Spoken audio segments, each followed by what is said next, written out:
चलो जी देखो, last class में जब अपन ने किए थे तो 151 तक कर लिए थे बेटा। अब बेटा 152 में कहता है how many geometrical isomer are possible. तो कितने ज्योमेट्रिकल है बेटा, एक और दो है। और मॉलिक्यूल देखो बीच में खड़े होकर देखो कैसा अनसिमेट्रिकल है, तो 2 की पावर है n। इसमें बेटा फिर से देखो बेटा, सेम इसमें भी निकाल सकते हो, लेकिन इसमें बेटा मॉलिक्यूल कैसा है, बीच में खड़े हो देखो सिमेट्रिकल है। क्या है बेटा, सिमेट्रिकल। और सिमेट्रिकल में भी स्टेरोजेनिक कैसे है, इवन है। और इवन के केस में फॉर्मूला क्या है, 2 की पावर n-1 प्लस 2 की पावर n/2 -1। ज्योमेट्रिकल ये था टोटल निकालने का। अब जैसे ये मॉलिक्यूल है, कहता है इस मॉलिक्यूल में क्या पूछा है 154 में, कि ये कायरल है कि क्या है। तो देखो बेटा ये मॉलिक्यूल अगर आप ध्यान से देखो, क्या इसमें प्लेन ऑफ सिमेट्री है क्या। क्योंकि देखो बेटा अगर आप प्लेन लगाते हो तो इसकी मिरर इमेज यहां बननी चाहिए क्या। ये प्लेनर है बेटा, यूं बाहर निकला हुआ है। और ये OH नीचे, ये OH ऊपर, एक दूसरे की मिरर इमेज देखो, इस OH की मिरर इमेज यहां आनी चाहिए ना, है क्या, नहीं है। तो ये कैसा हुआ, कायरल। कैसा हुआ, कायरल। तो एक ऑप्शन तो हो गया कायरल। और जो कायरल होते हैं वो क्या होते हैं, ऑप्टिकली एक्टिव। उसके बाद देखो बेटा अगर ये कहता है C3 एक्सिस, C3 एक्सिस का मतलब क्या हुआ बेटा, C3 बेटा ये हम आपको बताया था, n क्या होता है 360 divided by angle of rotation, angle of है। बताओ 360 को कितने से डिवाइड करूंगी, 3 आ जाए 120। कितने से डिवाइड करूं बेटा, 120। तो क्या 120 डिग्री घुमाते वापस वही स्ट्रक्चर आ जाएगी क्या। देखो 120 डिग्री घुमाओ, ये यहाँ पहुंच जाएगा, ये यहाँ पहुंच जाएगा। तो इसमें C3 एक्सिस भी है। वैसे एक्सिस ऑफ रोटेशन अपने सिलेबस में है नहीं, तो मौज मारो। C3 का मतलब क्या है बेटा, लास्ट क्लास में सबसे लास्ट आइसोमेरिज्म में क्या पढ़ाया था, C3 का मतलब क्या होता है, 3 का मतलब क्या है n। तो 3 कब आएगा n की वैल्यू, 360 डिवाइडेड बाई कितना रोटेशन करूं 120। तो क्या 120 रोटेट करते सब एक दूसरे की जगह चले जाते हैं क्या, मतलब वही स्ट्रक्चर वापस बन जाएगी देखो 120 पे। तो मान लो हाँ C3 है। अगर ये C2 बोलता मतलब है 180 डिग्री। अब पूछता है इन दोनों में क्या रिलेशन है। तो आपको बताया था बेटा ऐसी चीजें आ जाए तो सीधा भरोसा नहीं करना, RS निकालना। क्या निकालना, आप यहाँ RS निकालो, यहाँ RS, यहाँ RS, यहाँ RS निकल जाएगा। फिर इधर निकालो और फिर इनका आपस में कंपेयर कर लो कि एक दूसरे के क्या है। आ रही बात में 156 में पूछा है कि from the above compound ABCD chiral compound, कहता है इनमें कौन सा है जो कायरल है। ठीक है, तो आपको इसमें क्या लगाने पड़ेंगे बेटा, प्लेन। आराम से बैठे बैठे घर पे पेन के से स्ट्रक्चर बना बना के लगाना प्लेन। डी वाले को, डी वाले में कैसे प्लेन लगेगा, तो देखो डी वाले के लिए तुझे क्या करना पड़ेगा, पेन की एक चेयर बनानी पड़ेगी। क्या बनानी पड़ेगी, एक चेयर बना लेगी। दो पेन को पहले ऐसे पकड़, फिर दो पेन को सीधा पकड़ ऐसे, और दो पेन को ऊपर पकड़ ऐसे, बना लेगी ना। देख ऐसे बनाना भी सिखाना पड़ेगा क्या। अरे तो किसी चीज से चिपका लो ना। ऐसे पकड़ा, अपने दोस्त को ये पकड़ा, फिर एक दोस्त को दो पेन पकड़ाओ, फिर एक पेन पकड़ाओ। आगे बात समझ में। और फिर ऊपर वाली स्ट्रक्चर बनाओ उसके ऊपर। तीन चार दोस्त मिलके देख लो, फिर काट दो। आगे समझ में, जो एक बार बना के देखना पड़ेगा 3D में, समझ में आया कैसे करना है। भाई दो पेन तो ये पकड़ ले, दो पेन और दे। तो एक जना दो इतना पकड़ सकते हो, देखो ये इतना बन गई। अब एक जना यहाँ जोड़ दो यूं। आगे बात समझ में, फिर कट जाएगी ना। फिर आराम से देख लो, कोई टेंशन नहीं है इसके। चलो जी, ये खुद से करना पड़ेगा बेटा ना, क्यों खुद से करोगे ना तो फिर दिमाग में सेट हो जाएगी स्ट्रक्चर, है ना। और सेट होते फिर कर लोगे, नहीं हुआ तो पेन 5-6 पेन लेके आ जाना। विच of the following compound is chiral, देखो इस कंपाउंड को जरूर समझाते हैं कि कौन सा कंपाउंड कायरल है। तो दो भाई, दो किताब दो, है कायरल है। एक किताब और दे भाई, किताब दे दे, ज्यादा आसान पड़ेगी। और 3-4 पेन दे दो।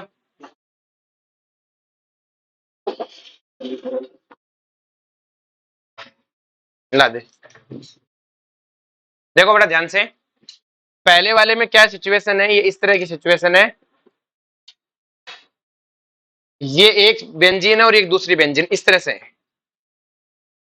आगे बात में, ऊपर नीचे है ये, और आपस में जुड़ी हुई कैसे हैं, बाहर की तरफ एक CH2 निकला हुआ है, बाहर की तरफ क्या निकला हुआ है, CH2। इसका भी बाहर की तरफ क्या निकला हुआ है, CH2, आपस में जुड़ी हुई है। आगे समझ में। अब क्या है बेटा, इन दोनों दिख गई। अब एक वाले में क्या निकला हुआ है, एक बेंजीन लगी हुई है, ऐसे एक बेंजीन पे लगा हुआ है ये, ऐसे बेटा ये ऐसे। अब लगाओ, इसमें प्लेन है क्या, हॉरिजेंटल लगाओ, ऊपर नहीं बनेगी नीचे, फिर ये वर्टिकल लगाओ, ये वाला लग पाएगा क्या, तो इधर मिरर इमेज नहीं मिलेगी। और कोई कहेगा सर ये लगा दूंगा तो इधर कहाँ है, इधर नहीं है ना इसकी मिरर इमेज, तो क्या इसमें प्लेन ऑफ सिमेट्री है, नहीं है। अब ये वाला, ये वाले और ये वाले में तो कोई फर्क ही नहीं है भाई, ये CH2OH यहाँ की जगह यहाँ आ गया भाई, इधर की जगह मैं यहाँ लगा दूं, बात तो वही हो जानी है। देख लो बेटा सबके सब, क्या हॉरिजेंटल प्लेन लगेगा ये वाला, अगर आप ये वाला प्लेन लगाओगे तो इसकी मिरर इमेज नीचे नहीं है, और अगर आप वर्टिकल लगाना चाहो ये वाला तो इसकी मिरर इमेज इधर नहीं है। जब ये वाला है, इस वाले में क्या है बेटा, दोनों बेंजीन दोनों तरफ वो लगा हुआ है, एक यहाँ पर है और एक यहाँ पर है, ऐसे दो C डबल बॉन्ड OH लगे हुए हैं, ऐसे है बेटा। अब बताओ इसमें हॉरिजेंटल तो नहीं है, लेकिन वर्टिकल लगा दूं, तुम्हारे सामने से देखो ये वाला लगा दूं ऐसे, आगे बात समझ में, बोलो कोई दिक्कत है, आगे बात समझ में, अरे ऐसा ही तो है ये लो, अब ठीक है, हाँ C वाला, हाँ तो बात तो वही समझाने के लिए समझाया ना, एक ये रेडियो लगा दे भाई, ऐसे पकड़ना चाहता है ऐसे कर ले, एक यहाँ लगा दे और एक यहाँ लगा दे, ऐसा ही तो है। वो किताब में अपन सेम ऐसी स्ट्रक्चर बना पा रहे, समझाने के लिए एक बेंजीन नीचे यूं काट दे, और नीचे दूसरी बेंजीन तो प्रॉपर कट रही है, ये दूसरी बेंजीन तो ये है ना, प्लेन में ना, यूं आराम से कट जाएगा कि नहीं कट जाएगा, ऐसा ही तो है देख, यूं काट दे नहीं हो शॉर्ट दे, एक दूसरे के ऊपर नीचे, लास्ट वाला बचा, लास्ट वाला बेटा कभी भी एक दूसरे की मिरर इमेज है, क्यों, क्योंकि बेटा साफ साफ दिख रहा है, इसके मैं बीच में खड़ा हो जाऊं तो होमोजीनियसली डिस्ट्रीब्यूट नहीं है भाई, दोनों तरफ अगर होमोजीनियसली एटम ही नहीं डिस्ट्रीब्यूट है तो किसी भी हाल में होमोजीनियसली डिस्ट्रीब्यूट वो कटेगा ही नहीं। आई बात में, हाँ बेटा, इसको फर्स्ट वाले को काट, और उसके मध्य एक तो वो तो 2D स्ट्रक्चर है, कॉपी पकड़ और ये ले काट तिरछा, बता कैसे काटेगा, यूं यूं यूं काटेगा, कौन सा, अबे गधे वो यहाँ पे है, किताब को मत देख, ये यहाँ पर है, यूं यूं काटेगा तो ये देख, ये बेंजीन आ पाएगी क्या इधर, हमारी बात में हेक्सेन है ना बेटा, वो बराबर डिस्ट्रीब्यूट नहीं आएगा तो यूं तिरछा काटने की कोशिश करेगा तो कट जाएगा, इसका क्या करेगा, तो बराबर नहीं कटेगा, ऊपर से काट एकदम, ये इसकी मिरर इमेज नहीं आ पाएगी इधर, ये कार्बन एटम तो काट दिया तूने, आई बात, परफेक्ट इमेज नहीं आ पाएगी ना। चलो जी 158 में आपको क्या निकालना है, RS configuration of the compound, इस कंपाउंड की क्या निकालनी है बेटा, आरएस तो निकालने में निकाल ही लोगे। Which of the following compound has A centre of symmetry, तो देखो बेटा सेंटर ऑफ सिमेट्री निकालने के लिए आप सेंटर पे खड़े हो जाओ, कहां खड़े हो जाओ बेटा, सेंटर पे, अगर मैं इसके सेंटर पे खड़ा हो जाऊं तो इधर सेम, इधर सेम, इधर सेम, इधर सेम, ये CH3 देखो यहां से ऊपर दिखेगा तो वो CH3 यहां से नीचे दिखेगा, सेंटर पे खड़े हो जाना, अब देखना है तो आपको सर इसमें सेंटर ऑफ सिमेट्री है, इसमें देखो बेटा यहाँ पे सेंटर पे खड़े हो जाओ, सोर्स में सेंटर ऑफ सिमेट्री देखते सिर्फ फिशर में नहीं देखते, यहाँ और यहाँ है, इधर और इधर है, और ये दोनों एक दूसरे के टेढ़े हैं, तो क्या सब एक दूसरे के 180 पे दिख रहे हैं ना। अब ये बचा, क्या इसमें भी दिखेगा कि नहीं दिखेगा, क्या ब्रोमीन, बेटा बेंजीन है, प्लेनर होता है, बेंजीन कैसा होता है, प्लेनर, इस तरह की स्ट्रक्चर है ये,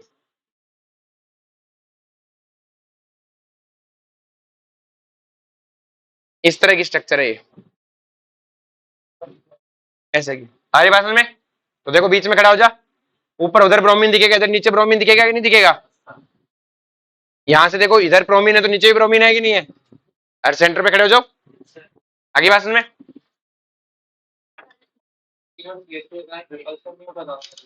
कौन सा लॉक है बेटा, ऊपर नीचे लॉक है, सिर्फ एक बॉन्ड पे नहीं है, ऐसे लॉक की हुई है, यहां से जोड़ी हुई, कहां जाएगा,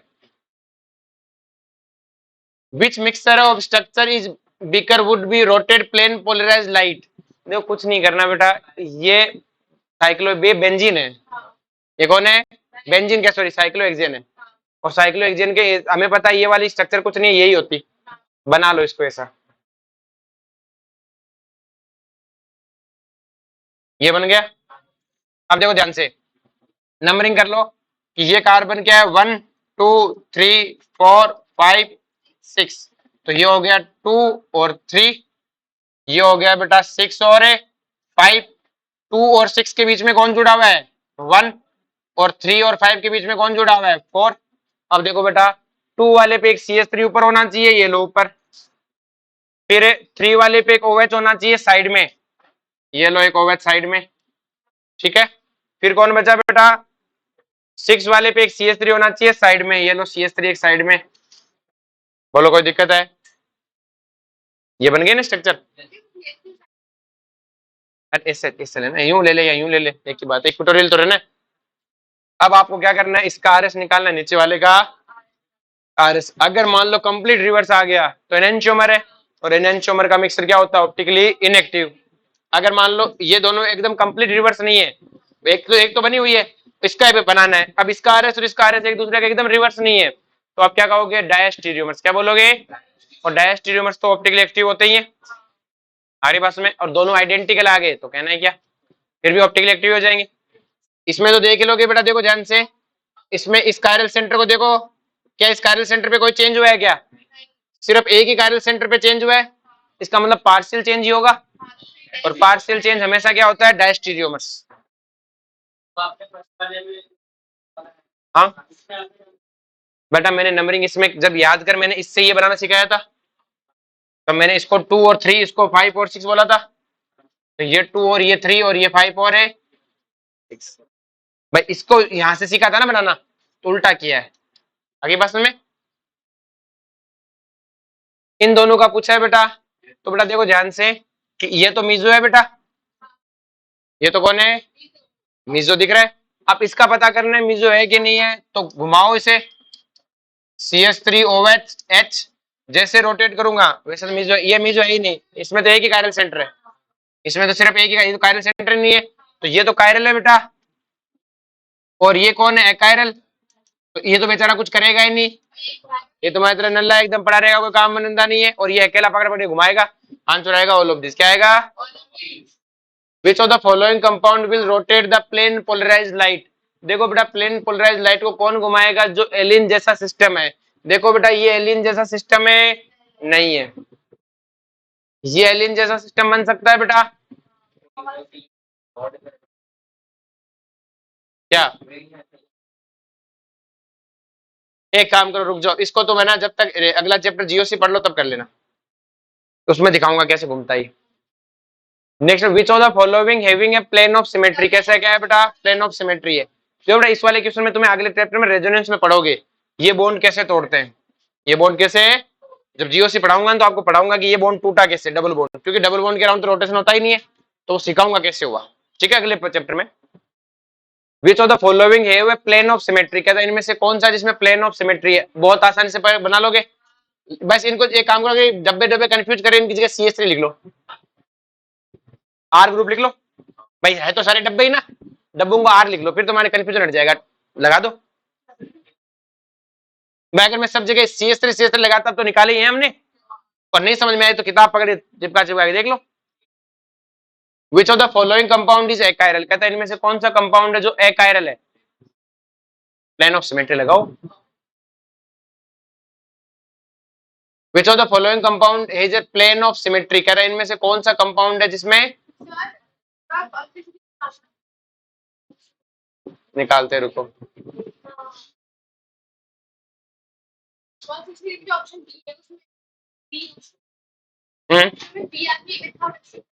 यूं लगा, ये ऊपर ले और यूं प्लेन लगा,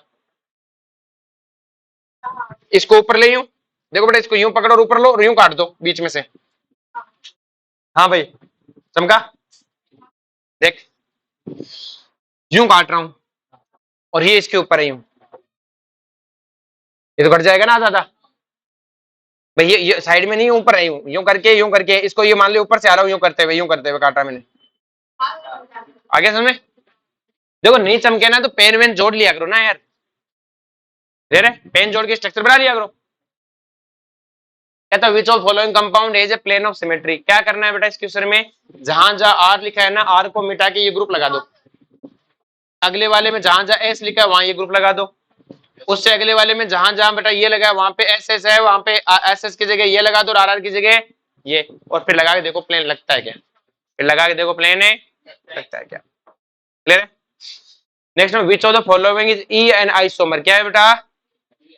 तो बेटा जी इसमें कुछ करना ही नहीं है। देखो आपको पता है इस डबल बॉन्ड को हटा दूं और यहाँ सी डैश और यहाँ सी डैश लिख दो, इस डबल बॉन्ड को हटा दूं, सी डैश और है, बोलो कोई दिक्कत है?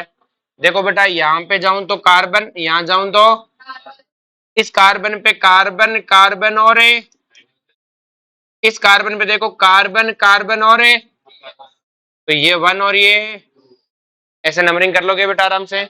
और रिंग सिस्टम खोल खोल के सिखाया ना बेटा कैसे करना है, आराम से कर लोगे तो क्या आ जाएगा, आरएस आ जाएगा। रिंग सिस्टम खोल के दिखाया ना आरएस सीआईपी नोमेनक्लेचर में। हाँ ना, फिर नंबरिंग सेम आ गया तो कुछ नहीं करेंगे, फिर आरएस नहीं, फिर इजेड नहीं हो पाएगा ना अपना। वन दोनों 1 1, इधर भी 1 1 आ गया, 1 1 नहीं आ सकता, एक 1 होगा तो एक 2 होगा। among the given pair which present second, अच्छा इनऑल तो पढ़ाया नहीं अभी। which of the following compound incorrect relation between, अच्छा पढ़ाया नहीं रेजोनेंस ऑटोमर्स तो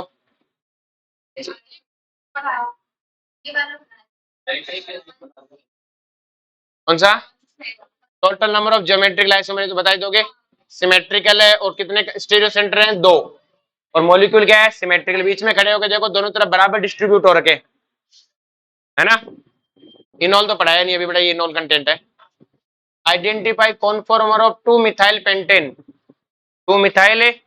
देखो बेटा बहुत आसान है, आप पहले 2 मिथाइल पेंटेन काउंट तो करोगे, इसमें से 2 मिथाइल पेंटेन है कौन, तो देखो ध्यान से ये स्ट्रक्चर है, ये कार्बन 1, ये कार्बन 2, ये कार्बन 3, ये कार्बन 4, ये कार्बन है 5। आ रही बात में? तो बेटा इसमें 2 मिथाइल का हो रहा है तो पेंटेन ये तो क्या है, देखो कार्बन 1, कार्बन 2, कार्बन 3, 3 से कौन जुड़ा हुआ है कार्बन 4, कार्बन 4 से देखो ना 1 कार्बन 2 कार्बन, 2 के बाद ये सीधा जुड़े हुए हैं दोनों, देखो ना ये सेकंड और थर्ड, ये कार्बन है, ये सेकंड और ये थर्ड, ये आपस में जुड़े हुए हैं। तो 1 के बाद 2, 2 के बाद 3, 3 के बाद 4, 4 के बाद 5, तो ये तो सिर्फ पेंटेन हुआ ना। इसमें देखो बेटा इस ईटी को मिटा के क्या लिख लो, लिख लिया। देखो ये कार्बन 1, तो ये कार्बन है 2, एक सेकंड फिर गड़बड़ हो जाएगी, लंबा कार्बन चेन लेने ना, ये 2, तो पीछे वाले को 3 लेते हैं, 1 मिनट रुको। अच्छा कार्बन कितने हो गए 1 2 3 4 2 6, तो ये वैसे गलत है, हमें तो पेंटेन चाहिए ना, 2 मिथाइल पेंटेन, पर 5 है तो ही बेटा।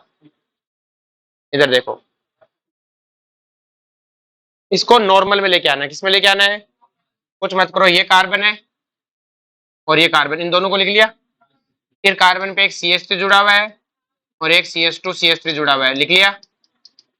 थर्ड वाले पे कौन जुड़ा हुआ है, एक भाई पहले इन दोनों कार्बन को लिख लो, ये कार्बन और ये कार्बन को लिख लो, इस कार्बन पे एक CH3 जुड़ा हुआ है और सर्कल वाले पे देखो एक CH3 और एक, क्या कर रहे हैं, बोलो कोई दिक्कत है क्या? इसका नाम देखो 2 मिथाइल पेंटेन है क्या, 2 मिथाइल 3 मिथाइल पेंटेन है। देखो यार तुम ऐसे मुंह छड़ा के बैठ जाते हो, देखो ध्यान से फिर से देखो, ये सुन लो, इस कार्बन को 2 और इस कार्बन को, यहां तक कोई दिक्कत है? आप इन दोनों कार्बन को लिख दो, लिख दिया, ये सोच गया था। फिर इस कार्बन से कौन जुड़ा हुआ है CH3, फिर इसी कार्बन से कौन जुड़ा हुआ है ET CH2, फिर सर्कल वाले कार्बन से कौन सा कार्बन जुड़ा हुआ है, जुड़ गए सारे। अब सबसे लंबी कार्बन चेन यही है, क्या ये 2 मिथाइल पेंटेन है क्या, आ गया। अब देखो इसके लिए ये कार्बन और ये कार्बन दोनों में डॉट वाला कार्बन ये रहा, सर्कल वाला कार्बन ये रहा। अब देखो डॉट वाले से एक CH3 जुड़ा हुआ है, जोड़ दिया। अब सर्कल वाले कार्बन से देखो ये क्या होना है बेटा CH2, CH2 तो होगा ही नहीं, इसमें तो वैसे ही गलत है। अब बताइए देखो ध्यान से, ये डॉट वाला और ये सर्कल वाला, पहले डॉट वाले को बनाओ, ये डॉट वाला रहा और ये सर्कल वाला रहा।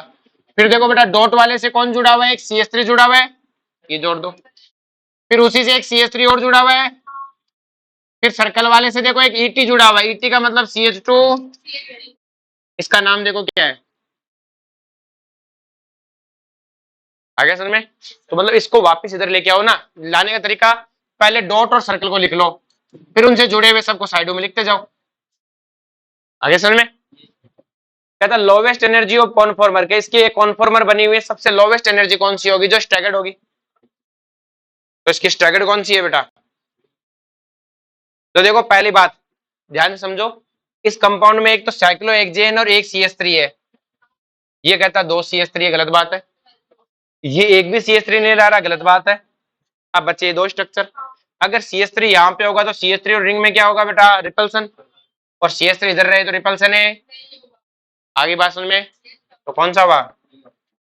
ये 2 तो वैसे गलत हो गए ना बेटा। देखो तुमने देखा होगा न्यूमेन वाले में कई स्ट्रक्चर तो ऐसे गलत हो जाती है जो गलत बनी होती है। क्या बनी होती है? गलत। कहता how many atom will bisect during the symmetry, कहता कितने एटम बाइसेक्ट होंगे। तो देखो बेटा ध्यान से, ये आपके पास है तो देखो एक क्लोरीन ऊपर होगा, एक क्लोरीन ऊपर होगा, एक हाइड्रोजन नीचे होगा। एक क्लोरीन ऊपर होगा, एक हाइड्रोजन नीचे होगा। तो जब मैं ऐसे काटूंगा तो यहाँ एक क्लोरीन कटेगा, एक हाइड्रोजन, एक कार्बन, कितने हुए? 3। यहाँ क्लोरीन, कार्बन, हाइड्रोजन 6। आगे बात में, the number of all type of isomer of chlorobutane, कहता है क्लोरोब्यूटेन को कितने तरीके से लिख सकते हो? तो क्लोरोब्यूटेन क्या होता है? C4H9Cl। और आपको पता है इसको लिखने के कितने तरीके हैं? 4। C4H9 को लिखने के 4 तरीके हैं ना।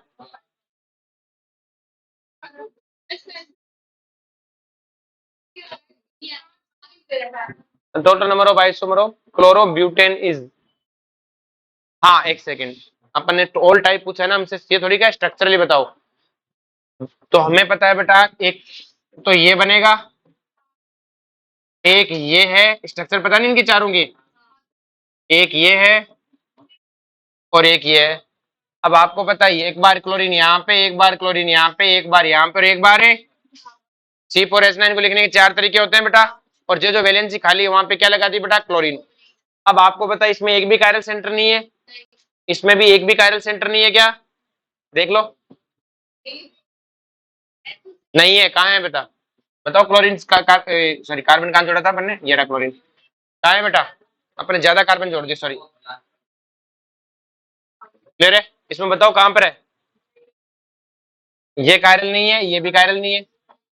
इसमें कायरल सेंटर है क्या? नहीं है। लेकिन इसमें कायरल सेंटर है ना। तो अगर ये कायरल सेंटर तो मतलब ये कार्बन का एक एनांटियोमर और बनेगा कि नहीं बनेगा? बोलो भाई, एक एनांटियोमर भी तो बनेगा ना। देखो भाई तुम्हें सब करके दिखाना पड़ता है। एक ये है, एक ये, इन 2 जगह एक क्लोरीन यहाँ जुड़ सकता है, एक यहाँ। फिर बताया था एक आइसो वाला बनेगा,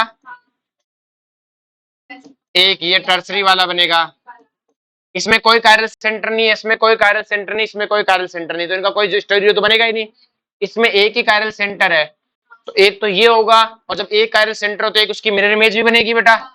और मिरर इमेज क्या होगी? अलग कंपाउंड होगी बेटा। तो कितने कंपाउंड हुए? 1 2 3 4। और ये किसकी मिरर इमेज? क्योंकि कायरल कंपाउंड की बेटा स्टीरियो भी तो होता है ना, और वो एक अलग कंपाउंड होता है। वो क्या होता है कि which of the following pair of compound are not possible isomer, कहता है इनमें से कौन सा है जो एक दूसरे का आइसोमर नहीं है? आर नॉट पॉसिबल, अच्छा पोजिशनल आइसोमर। तो देखो ये आराम से पता कर लोगे, नहीं तो पोजीशन ढूंढना है।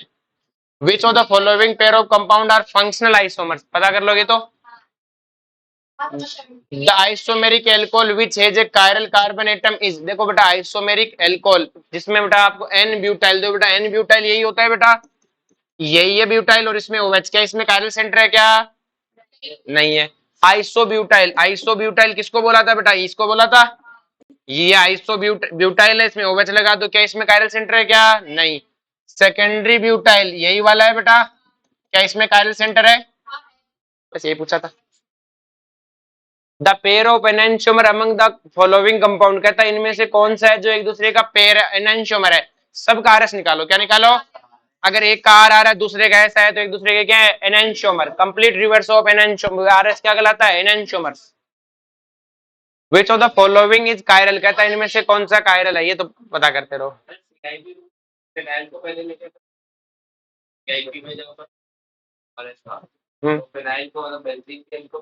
कार्बन है बेटा, पूरा रिंग थोड़ी देखते हैं, उसका पहला एटम पहले आता है, पूरी लड़ाई करने थोड़ी आती है पूरी सेना, उसका कार्बन आएगा इधर, ब्रोमीन आएगा वहीं हाथ। In which of the following compound से क्या करता है, उसमें plane of symmetry as well as centre of symmetry देख लोगे। Which of the following compound is one of the stereoisomer is a meso. तो देखो इसका तो मीजो होने के लिए प्लेन होना चाहिए, इसमें हो ही नहीं सकता, इसमें कायरल सेंटर नहीं है दो, इसमें दो कायरल सेंटर भी और है, प्लेन भी है, और इसमें ये दो कायरल सेंटर नहीं है बेटा, कायरल सेंटर नहीं है ना, दो कायरल सेंटर भी और फिर प्लेन हो। For the following Neumann projection, कहता है इसका सोर्स बनाओ, तो इसको पकड़ के यूं खींच दो नीचे। विच of the following correct about the it, देखो ये इसमें सेंटर ऑफ सिमेट्री है क्या बेटा, सेंटर पे खड़े होकर देख लिया, नहीं है क्या, क्योंकि बेटा सेंटर पे खड़ा होता है इधर है, तो इधर कुछ नहीं है, इधर भी तो होना चाहिए। इट कहता है इसमें प्लेन ऑफ सिमेट्री है क्या, आगे बात में हमसे क्या पूछा था, इसमें करेक्ट पूछा था क्या, ठीक है तो खत्म। Which of the following molecule है axis of symmetry, axis of symmetry छोड़ दो, ये तुम्हारे नहीं है सिलेबस में। Number of diastereomers of given compound, बेटा डायस्टीरियोमर्स निकाल लोगे, टोटल निकाल लोगे, फिर वो NC2 वाला फॉर्मूला करके बताया था ना भाई, आपके पहले तो देखो बीच में खड़े होके देखो मॉलिक्यूल कैसा है, सिमेट्रिकल, कैसे ऊपर नीचे बराबर एटम का डिस्ट्रीब्यूशन, ऐसे मत देखना स्ट्रक्चर सिमेट्रिकल है, बीच में खड़े होके देखो ऊपर जितना दिया उतना नीचे दिया हुआ है क्या, देखो ऊपर एक का दो कार्बन, नीचे दो कार्बन, ऊपर एक क्लोरीन हाइड्रोजन, नीचे एक क्लोरीन हाइड्रोजन, बराबर डिस्ट्रीब्यूटेड है, तो इसका मतलब ये कैसा मॉलिक्यूल है, सिमेट्रिकल। कैसा है, कितने कायरल सेंटर हैं, तीन, तो तीन है मतलब n की वैल्यू तीन मतलब ओड है, और ओड के केस में टोटल क्या होते हैं बेटा, 2 की पावर n-1, 2 की पावर n-1 होते हैं ना, तो टोटल कितने आ जाएंगे, n की वैल्यू कितनी है, तीन, तीन माइनस एक कितना हुआ, दो, तो चार, तो टोटल तो आपके पास कितने हो गए, चार। ऑप्टिकली एक्टिव आइसोमर्स कितने थे बेटा, 2 की पावर n-1 प्लस 2 की पावर n-1 डिवाइडेड बाई 2, तो ऑप्टिकल आइसोमर आ जाएंगे, और ऑप्टिकल आइसोमर्स के बेटा आधे क्या होते हैं बेटा, एनांशियोमर्स, क्या होते हैं बेटा, एनांशियोमर्स। फिर डायस्टीरियोमर्स कैसे निकालना सिखाया था, NC2 माइनस एनांशियोमर्स, एक ही क्वेश्चन है उस कहानी का। विच of the structure is an diastereomer, कह रहा है इनमें से कौन सी स्ट्रक्चर है जो एक दूसरे की डायस्टीरियोमर से, निकालो आरएस और देख लो। और उसमें भी एक चीज ध्यान रखना, पोजीशन नहीं बदलनी चाहिए, क्या नहीं बदलनी चाहिए, अगर किसी की पोजीशन बदल रही है उल्टा सुल्टा करना नहीं, जैसे इसमें देखो बेटा सीरियल वाइज है, यहाँ पर भी सीरीज वाइज है, यहाँ पर भी सीरीज है, कहाँ बदली, 1 2 3 4, 1 2 3 4, अरे टेढ़ा ही तो किया ही हूँ, पोजीशन का मतलब होता है ये अपनी जगह बदल के यहाँ जाए, घुमा देना पोजीशन बदलना थोड़ी होता है, इसको पकड़ के यूं घुमा देना पोजीशन बदलना हुआ क्या, पोजीशन का मतलब है ये CH3 यहाँ से मिट के यहाँ जाए, आई समझ में। Identify which of the structure below are meso, कहता है इनमें से कौन सी मीजो है, पता कर लोगे बेटा, बोलो कोई दिक्कत है, हाउ मेनी इन ऑल, ये तो पढ़ाया नहीं। Find out the sum of stereo center, stereo center निकालना, उन सबका जोड़ कर देना है। A pair of stereoisomer might be classified in various way.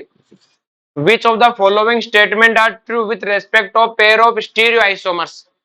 Clear है कि हमें स्टीरियोआइसोमर्स के रेस्पेक्ट में बताना है, दे माइट बी कॉन्फिगरेशनल, तो क्या वो कॉन्फिगरेशनल हो सकते हैं बेटा, स्टीरियोमर्स तो कॉन्फिगरेशनल के दो पार्ट होते हैं, ऑप्टिकल और जियोमेट्रिकल और ऑप्टिकल, तो वो कहता है वो एक दूसरे के क्या है बेटा, which of the following statement are true respect to stereoisomers, तो स्टीरियोआइसोमर्स एक दूसरे के कॉन्फिगरेशनल हो सकते हैं, कॉन्स्टिट्यूशनल नहीं हो सकते, स्ट्रक्चरल नहीं हो सकते ना, दे माइट बी कॉन्फॉर्मेशनल, ये बात भी सही है, पोजिशनल नहीं हो सकते, they might be diastereomers, tautomers नहीं हो सकते, बता देता हूं अभी के लिए, टोटोमर्स स्ट्रक्चरल का ही पार्ट होता है ना, और एनांशियोमर हो सकते हैं।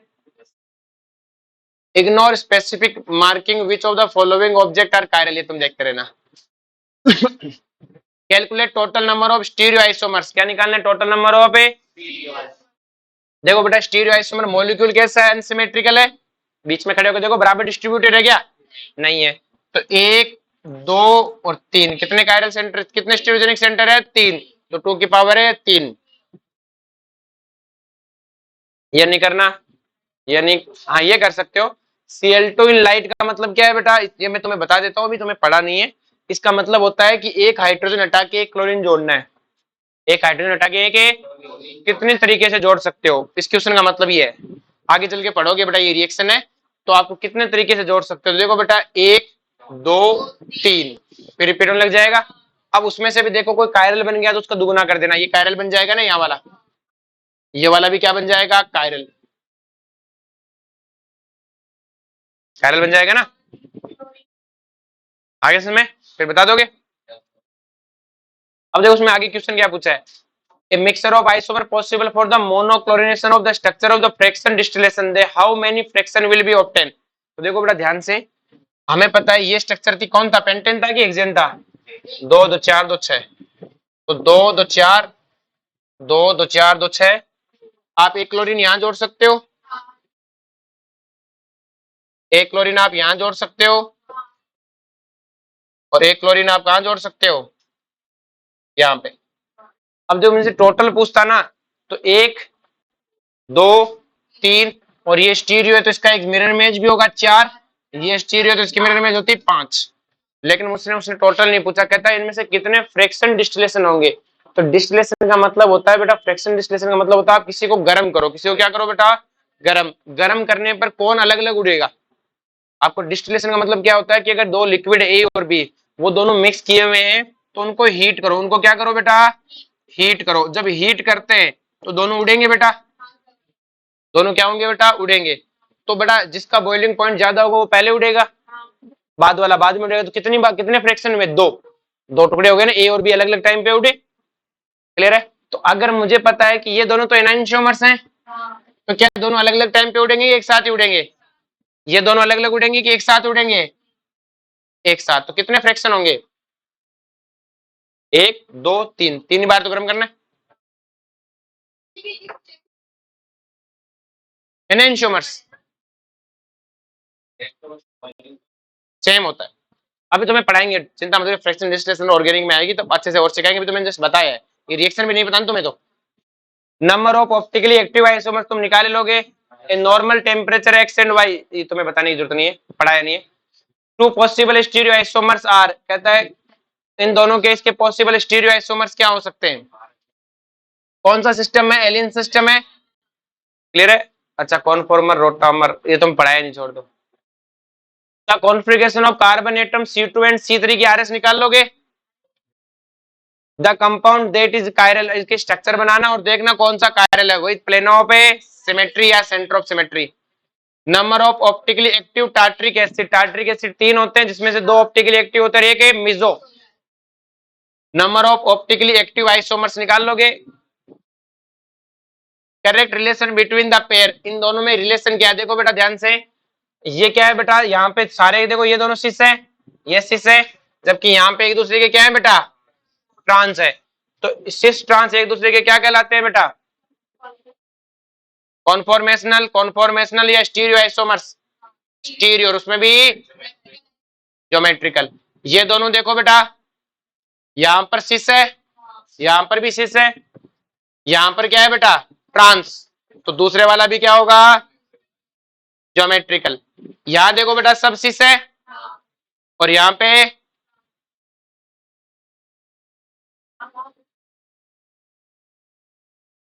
गड़बड़ दे रहा है इसमें।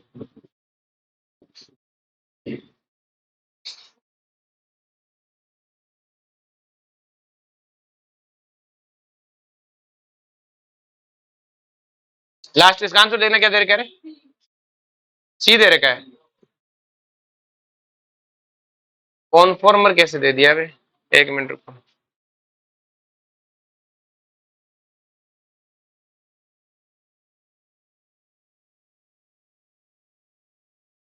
अच्छा अपन ही गलती कर रहे हैं, सॉरी, जल्दीबाजी में देखा नहीं, ध्यान से देखो।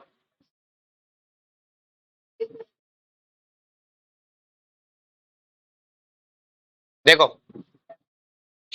यहाँ पे अपन इन दोनों को क्यों देख रहे हैं, यहाँ देखना होता है ना, ये एच है, ये एच, ये एच, यहाँ पे देखो ये एच है और यहाँ एच है, ये दोनों एक दूसरे के क्या है बेटा, ट्रांस है। देख लो दोनों, ये एच इधर जाएगा, एच इधर, ट्रांस है। यहाँ पर भी ये दोनों एच देखो क्या है, अब कोई बच्चा कहेगा सर आपने इन डबल बॉन्ड का क्यों नहीं देखा, मैंने कहा यहाँ से सिस ट्रांस आएगा ही नहीं, दोनों एच एच ही तो है। तो यहाँ पर भी ट्रांस था, यहाँ पर भी ट्रांस, तो इसका मतलब एक दूसरे के क्या हुए, अलग अलग दिख रहे, ज्योमेट्री तो सेम है। तो क्या बचा बेटा, कॉन्फॉर्मल। क्या बचे, मतलब इस सिंगल बॉन्ड ने अपने आप को रोटेट किया है, क्या किया है, रोटेट किया है। देखो ट्रांस का क्या है बेटा, ट्रांस है। देख लो इस वाले बीच वाले से देखो, साइड वाले से क्यों नहीं देख रहे, क्योंकि सर यहाँ से ट्रांस होते ही नहीं है ना, नहीं समझ में आया, तो इसे बोलना चाहिए ना। देखो बीच वाले को मैं बनाता हूं,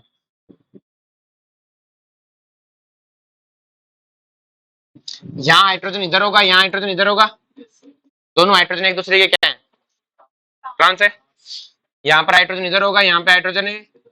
अब बता दोनों क्या है, ट्रांस के ट्रांस ही रहे। कि सर इन डबल बॉन्ड का, मैंने कहा इनका देखूंगा ही नहीं ना, यहाँ तो दोनों सेम ही चीज है, यहाँ से ट्रांस आएगा ही नहीं। तो यहाँ पर भी ट्रांस, यहाँ पर भी ट्रांस, दोनों जगह ट्रांस है, फिर भी अलग दिख रहे हैं। इसका मतलब क्या हुआ कि ये सिंगल बॉन्ड के अराउंड रोटेट करके ऊपर चला गया और ये सिंगल बॉन्ड के रोटेट करके नीचे आ गया, अभी तो ये बना होगा, देख लो रोटेट तो हुआ है। इसका मतलब ये क्या हुआ, कॉन्फॉर्मर। क्या हुआ, बट ज्योमेट्रिकल है नहीं, फिर भी अलग दिख रहे हैं, इसका मतलब क्या है, कॉन्फॉर्मर, सिंगल बॉन्ड के अराउंड रोटेशन हुआ होगा। यहाँ देखो बेटा, ये हाइड्रोजन क्या है बेटा, दोनों एक दूसरे के ट्रांस है, और ये दोनों हाइड्रोजन एक दूसरे के क्या है बेटा, सिस है। ये दोनों एक दूसरे के ट्रांस है, ये दोनों एक दूसरे के सिस है ना, तो इसका मतलब सिस ट्रांस हो रहे हो, सिमेट्रिकल। यहाँ पे देखो इनको तो देखना ही नहीं है, ये दोनों हाइड्रोजन एक दूसरे के क्या है बेटा, सिस, और ये दोनों, तो सिस का सिस है मतलब ज्योमेट्रिकल तो आप हो ही नहीं, इसका मतलब आप क्या हो, कॉन्फॉर्मर। आगे समझ में। और साइड वालों को नहीं देखना है, क्यों, क्योंकि इनका तो इनके थ्रू तो कुछ होना ही नहीं है ना बेटा। नंबर ऑफ डायस्टीरियोमर पॉसिबल, कहता है कितने डायस्टीरियोमर पॉसिबल, निकाल लोगे। कहता है इसके नंबर ऑफ एनेंशियोमर कितने बन सकते हैं, इसके नंबर ऑफ डायस्टीरियोमर कितने बन सकते हैं, वही कायरल सेंटर निकाल के लंबा सा क्वेश्चन करते रहना, और इसी के साथ अपना, किसी को दिक्कत आए तो पूछ लेना कि इस वाले क्वेश्चन में दिक्कत है, ये वाले में दिक्कत है, बाद में बता, मतलब किसी इंडिविजुअल बच्चे को दिक्कत है वो पूछ लेना ना। मैंने एक बार सबको मोस्ट ऑफ को करवा दिया, कुछ की हिंट दे दी, ठीक है, और एक बार सबको पूरा बुक करनी है बेटा, ठीक है, चलो जी।